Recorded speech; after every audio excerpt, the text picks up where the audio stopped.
K N Rajanna ವಿರುದ್ಧ ಕಾಂಗ್ರೆಸ್ ನಾಯಕರೇ ಗರಂ ಆಗಿದ್ದಾರೆ. ಹಾಲು ಒಕ್ಕೂಟದ ಚುನಾವಣೆ ವಿಳಂಬ ಹಿನ್ನೆಲೆಯಲ್ಲಿ ಸಿಎಂಗೆ ದೂರನ್ನ ನೀಡಲಾಗಿದೆ. ಕೆಎನ್ ರಾಜಣ್ಣ ವಿರುದ್ಧ ಸಿಎಂಗೆ ದೂರು ನೀಡಿರುವಂತದ್ದು ಭೀಮಾ ನಾಯಕ್. ನಿನ್ನೆ ಸಿಎಂ ಸಿದ್ದರಾಮಯ್ಯನವರನ್ನ ಭೇಟಿ ಮಾಡಿದ್ರು. ಚುನಾವಣೆ ವಿಳಂಬದ ಹಿಂದೆ ಕೆಎನ್ ರಾಜಣ್ಣ ಅವರ ಕೈವಾಡ ಇದೆ ಅಂತ ದೂರನ್ನ ಸಲ್ಲಿಕೆ ಮಾಡಲಾಗಿದೆ.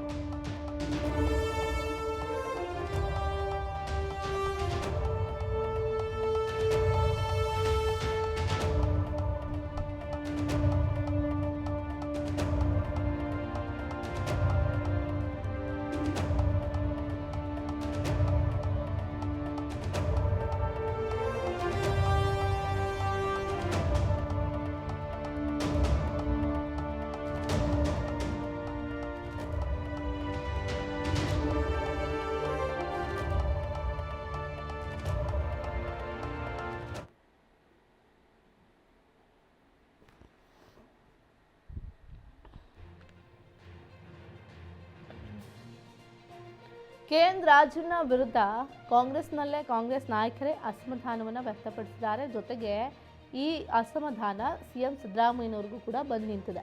ಸಿಎಂ ಸಿದ್ದರಾಮಯ್ಯನವರನ್ನ ನಿನ್ನೆ ಭೀಮಾ ನಾಯಕ್ ಭೇಟಿ ಮಾಡಿ ದೂರನ್ನು ದಾಖಲಿಸಿದ್ದಾರೆ. ಚುನಾವಣೆ ಏನು ಹಾಲು ಒಕ್ಕೂಟದ ಚುನಾವಣೆ ಆಗಬೇಕಿದೆ. ಈ ಹಾಲು ಒಕ್ಕೂಟದ ಚುನಾವಣೆ ವಿಳಂಬಕ್ಕೆ